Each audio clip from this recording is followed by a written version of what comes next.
Hello everyone, welcome to your YouTube channel commerce Guru in Hazaribagh.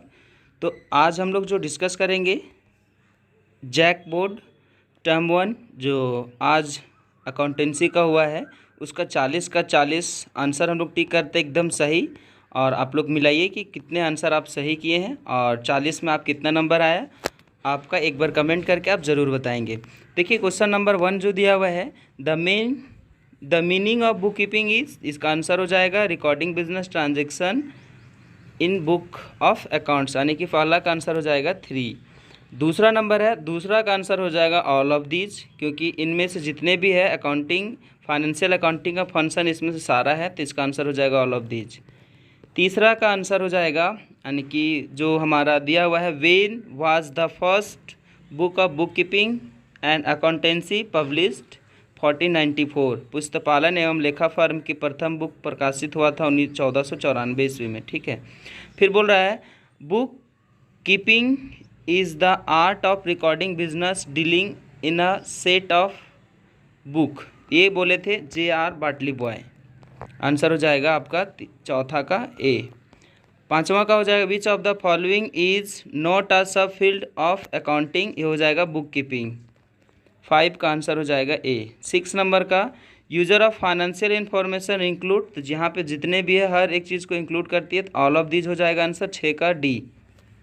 7 number का हो जाएगा answer which of the following may be called the language of business accounting, यानी कि 7 का हो जाएगा सी, तीसरा आंसर। और 8वां नंबर का हो जाएगा the limitation of accounting is, तो इसमें जितने भी है हर एक चीज़ का लिमिटेशन होती है, तो आंसर हो जाएगी ऑल ऑफ दीज, यानी कि डी नंबर, चौथा नंबर। फिर बोल रहा है यहाँ पे 9 नंबर में विच of the following is a current liability short term loan. Current liabilities यहाँ पे कैपिटल है आपका, फिक्स है, मॉर्गेज लोन फिक्स है, लॉन्ग टर्म लोन फिक्स है, आपका शॉर्ट टर्म जो है करेंट एसेट्स है। फिर which of the following is intangible assets, तो गुडविल हो जाएगा आंसर, यानी कि चौथा नंबर हो जाएगा आंसर।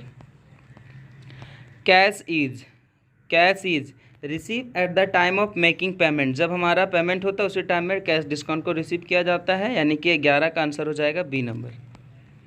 12 नंबर में बोल रहा है, ये आपका सेट का नाम क्वेश्चन है। 12 नंबर जो है बहुत सारा क्वेश्चन है जो सेट से मिला हुआ है, तो ध्यान देंगे, जो सेट पढ़ के गए होंगे उनका बहुत अच्छा एग्जाम गया होगा। चलिए 12 का करते हैं। At the end of the financial year after sale of goods worth 2 lakh there was a closing stock 10,000, this is event, ये आपका 12 का आंसर हो जाएगा ए। 13 नंबर का बोल रहा है Arun is a book seller, this item will be goods for this business, तो ये हो जाएगा, यानी कि जो अरुण है बुक को सेलर है, वो क्या कहलाएगा, वो कौन सा गुड्स में आएगा, किस टाइप के गुड्स में आते हैं, तो आ जाएगा परचेज ऑफ स्टेशनरी। फिर 14 नंबर में fix assets include, fix asset जो इंक्लूड करता है फर्नीचर को इंक्लूड करेगा, क्योंकि क्लोजिंग स्टॉक है, करंट एसेट्स है, payment in advance current assets है, डेटर भी करंट एसेट्स, फर्नीचर हो जाएगा। ये सेट का क्वेश्चन है। अगला नंबर है 15 नंबर में when is the concept of realization applied, यानी रियलाइजेशन का मतलब होता है फिर से उसका पुनः मूल्य को तय करना, रियलाइज करना। रियलाइजेशन का मतलब होता है उसका बेच के उसके रियलाइज करना, तो तब रियलाइज होता है when goods are delivered to the customer, जब ग्राहकों को माल सुपुर्दगी दे दी जाती है तब उससे रियलाइज किया जाता है, यानी 15 का आंसर हो जाएगा 2 नंबर। 16 का आंसर हो जाएगा the importance of accounting concept is, तो यहाँ पे जितने भी दिया हुआ इनोवेटर अकाउंटेंट ऑडिटर सब आएगा इसमें, तो ऑल ऑफ दिस हो जाएगा, यानी कि ऑल ऑफ देम, यानी कि आंसर हो जाएगा 16 का 4। 17 नंबर का हो जाएगा accounting is going concern concept the business activity will be in existence of, तो ये हो जाएगा इंडिफिनिट पीरियड, यानी कि ये हमारा अनिश्चित काल तक चलते रहता है। 18 number basic of accounting is, तो यहाँ पे कैश बेसिस भी होता है और एक्रूअल बेसिस भी होता है, तो ये पहला 18 का पहला और दूसरा दोनों हो जाएगा, यानी कि first and second both C number हो जाएगा आंसर, तीसरा नंबर। 19 नंबर का बोल रहा है the first step in accounting process is identification of transaction, पहला स्टेप जो होता है जितने भी ट्रांजेक्शन होते हैं उसे आइडेंटिफाई करना पड़ता है कोई भी अकाउंटिंग प्रोसेस का, तो 19 का हो जाएगा आंसर 2 नंबर, यानी कि बी। फिर हो जाएगा 20 नंबर का विच of the following equation is correct, इसमें से कौन सा इक्वेशन सही है। अकाउंटिंग इक्वेशन का क्वेश्चन है, पहला नहीं होगा। दूसरा जो दिया हुआ है capital is equal to assets minus liabilities, 20 का आंसर हो जाएगा 2 नंबर सही होगा।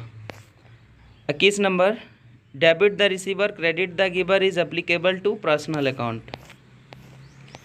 22 नंबर का advertisement is double entry system is और आर, ये हो जाएगा all of this. Specific system होता है knowledge of financial position, entry of both aspect, all of this. 22 का आंसर हो जाएगा चौथा डी नंबर।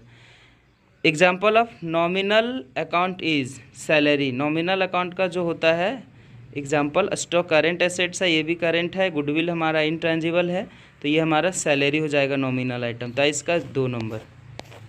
फिर हो जाएगा 24 number proprietor account is personal account.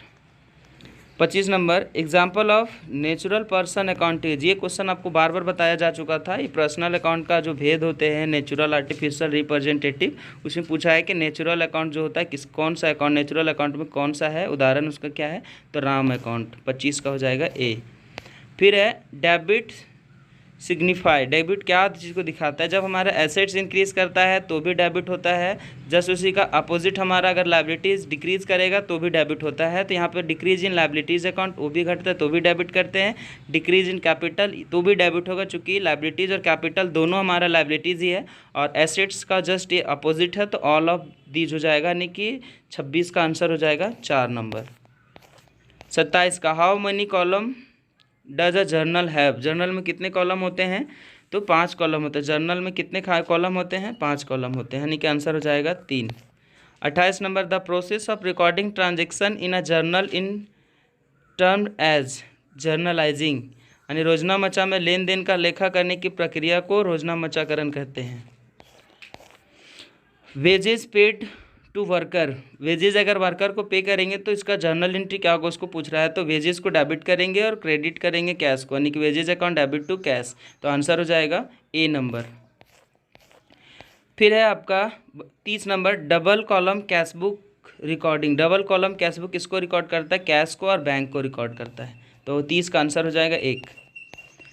31 number when a firm maintains a cash book of need not maintain, यहाँ पे बोला जा रहा है जब एक फर्म रोकड़ बही करती है तो उसे बनाने की आवश्यकता नहीं होती है, तो क्या बनाने की आवश्यकता नहीं होता, कैश एंड बैंक का अकाउंट बनाने की ज़रूरत नहीं पड़ती है, जब उसे लेजर बनाना पड़ेगा, क्योंकि जो हमारा कैश बुक का होता है वही हमारा कैश या बैंक का अकाउंट बनाएंगे तो सेम अकाउंट बनता है। तो ये जब अगर कोई भी बिजनेस है अगर कैश बुक अगर मेंटेन करती है तो उसे फिर से लेजर बनाने के टाइम में कैश और बैंक का अकाउंट बनाने की कोई ज़रूरत नहीं होती है, चूँकि बनाएगा तो दोनों एक ही जैसा बनेगा, दोनों सिमिलर हो जाएंगे, इसलिए उस चीज़ की आवश्यकता नहीं पड़ती है। तो 31 का आंसर हो जाएगा 3 नंबर। 32 का हो जाएगा the process of finding out the balance of an account is called, balancing हो जाएगा, यानी कि किसी खाता के शेष को जानने की प्रक्रिया को क्या कहते हैं, बैलेंसिंग कहते हैं, शेष निकालना होता है, यानी कि बैलेंसिंग। 32 का हो जाएगा 4 नंबर।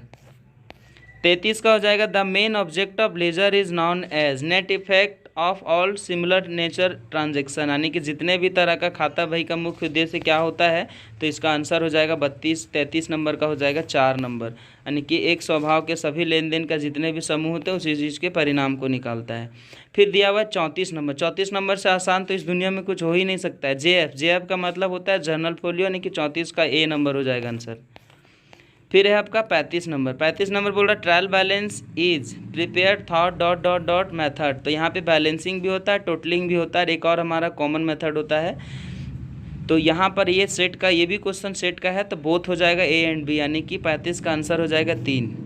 36 नंबर का if Suman has been debited by 150 inserted of ₹1500 and Aman has been debited by 1500 inserted of ₹150 it will be called, यानी कि ये जो दिया हुआ है यदि सुमन को 1500 रुपये की बजाय 100 रुपये डेबिट कर दिया गया और अमन को 150 की जगह पे 1500 कर दिया गया, तो ऐसे एरर को क्या कहते हैं, तो ऐसे एरर को कंपनसेटिंग एरर कहते हैं, यानी कि 36 का 4। 37 number trial balance indicate dot dot dot accuracy. तो ये हमारा अर्थमेटिकल एक्यूरेंसी को बताता है हमारा ट्रायल बैलेंस। जब इसका ट्रायल बैलेंस का चैप्टर स्टार्ट होने टाइम में ही डेफिनेशन लिखा है तो वही डेफिनेशन से बनाया। ट्रायल बैलेंस जो होता है अर्थमेटिकल एक्यूरेंसी बतलाता है डेबिट और क्रेडिट जो लेजर से निकल के आते हैं। 38 नंबर में बोल रहा है goods sold to Mani's worth 650 was entered in this account of 560। Now Mani's accounts will be debited by. यहाँ पे देखिए दोनों में हमारा कितना का डिफरेंस है, 650 और 560 के बीच का जो अंतर है वो 90 का है, और उसी को फिर से वो डेबिट करेगा क्योंकि गलती से कम अमाउंट लिखा है तो 90 हो जाएगा, यानी कि 38 का आंसर हो जाएगा सी, तीसरा नंबर। फिर बोल रहा है purchase book is used to record. Purchase book जो है किस चीज़ को रिकॉर्ड करता है, तो all credit purchase of goods को रिकॉर्ड करेगा। तो आंसर हो जाएगा 39 का 3 नंबर। और आखिरी सवाल चौथा 40 नंबर क्वेश्चन और आखिरी सवाल आज का होगा। दिया हुआ है a business man pay 1000 as college fee of his son, this will be debited to. Businessman जो है अपने बच्चों का, यानी कि अपने बच्चा का 1000 रुपये कॉलेज का फ़ी पेमेंट किया, तो ये हमारा पर्सनल यूज किया हुआ है। तो इसको हम लोग क्या चीज़ से लिखेंगे, डेबिट किसको करेंगे, तो ड्राइंग करेंगे। डेबिट किसको करेंगे, ड्राइंग। 40 नंबर का आंसर हो जाएगा ए नंबर। आई होप आपका 40 में 40 सही होना चाहिए, क्योंकि जो भी क्वेश्चन था बहुत सारा क्वेश्चन आपका सेट से मिला है, और एक भी क्वेश्चन ऐसा नहीं है जो आपको क्लास में नहीं बताया गया था, सारा का सारा आपके क्लास में बताया गया था। तो आप बताएंगे कि आप लोगों में से किनका किनका कितना कितना मार्क्स लाए हैं सब्जेक्ट अकाउंटेंसी में। आप एक बार कमेंट करके ज़रूर बताएंगे, और आप अपने दोस्तों को तक शेयर करेंगे ताकि उनको भी अपना जो सही आंसर किए हुए हैं कितना उनका भी मार्क्स आया वो भी उनको मालूम पड़ सके। तो आप अपने दोस्तों तक भी शेयर करेंगे, और आप अपना कितने मार्क्स लाए हैं 40 में आप कमेंट करके ज़रूर बताएंगे। थैंक यू, धन्यवाद। नेक्स्ट क्लास में मिलेंगे बिजनेस स्टडी का सेट के साथ में।